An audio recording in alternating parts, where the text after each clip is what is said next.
Dahil okay naman tayo mga Mima Bells at maraming walising dahon sa aming bakuran, tayo ay magwawalis para exercise na din. Ngayon na lang ulit ako makakapagwalis dito mga Mima kasi nga ambon ng ambon. Ayan o, as you can see, basa pa ang lupa. Najipunan tuloy tayo ng mga bulong-bulong dyan. Tsaka sinasamantala ko rin mga Mima magwalis-walis dito sa may labas habang tulog si Bebu. Late na rin kasi siyang nakatulog kagabi mga Mima, kaya ayan, tanghali na borlogs pa rin. Sa bagay Mima, ako din, tanghali na rin nagising, tanghali na ako nagbukas ng aking mini store. Medyo tinimpla ko pa kasi mga Mima ang aking pakiramdam. Nung napansin kong okay na talaga ako, ayun, nagkilos-kilos na rin ako. Tsaka di man ako sanay Mima yung nakatunga nga lang, uy.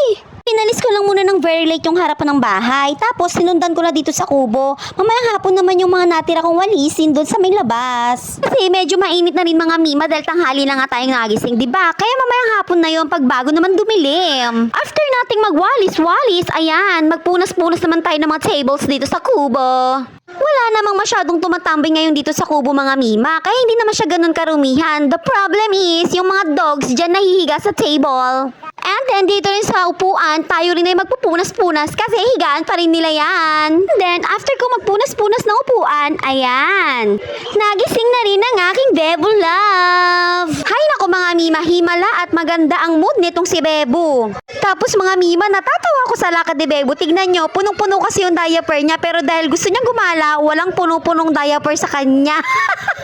Tignan nyo naman mga Mima, abay tinatawag ko, inisnab ako. Abay nilagpasan lang naman ako ni Bess at talagang dumiretso dun sa may tricycle.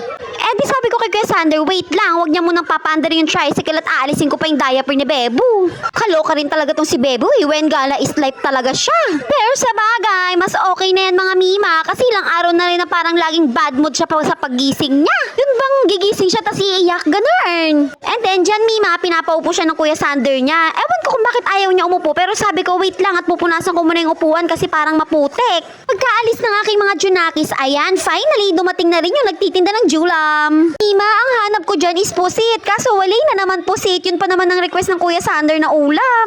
At dahil walang pusit, for the go ulit tayo sa manok. Syempre mag-aadobo na naman tayo dahil ayoko muna mag-fish. Dahil wala naman tayong dalang pera, ayan, pumasok ako sa loob para kumuha ng pangbayad. And then sabi ko kay Kuya, baka pwedeng o-order ako ng kalahating kilo ng pusit, tapos bukas, ibibigay niya sa akin. Okay naman daw, so good.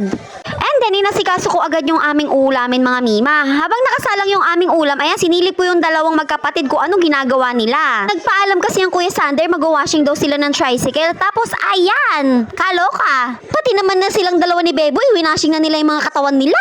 O, di ang sabi ko, Diyos mio, nagbaha na kayo dyan. Diyos ko po, Mima, pati yung Joy na panghugas ng plato, yun na yata yung pinanglinis niya ng tricycle. Kaloka talaga tong si Kuya Sander. Patay kayo niya kay Lola Naning at kay Lolo Banong. Sabi ng Kuya Sander, hindi naman nila malalaman kasi hindi naman nila nakita ngayon. Eh di ka ako tungak, apan ko i-upload ato'y makita da.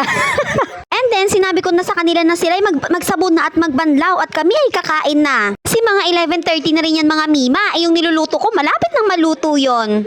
After nilang maligo, ayan, kakain na kami. Dito na nga pala ulit kami kumakain sa may kusina mga Mima Bells. Ano, kapag doon sa may sala, ang layo naman kasi ng pinagdadalan ko ng mga plato, balik-balik ako. Di kapag dito sa kusina, lapag-lapag na lang, ayan na, okay na. Tsaka kaya naman na ni Bebo kumain dito sa aming table, so perfect. And then yan, pinapanood ko sa inyong mukbang ni Bebu. Baka namimiss nyo na siyang magmukbang. So ang kanyang ulam dyan mga Mima is sabaw ng adobong chicken. And then as always, walang kaganag-gana ng aking Bebu Love. Charis lang mga Mima.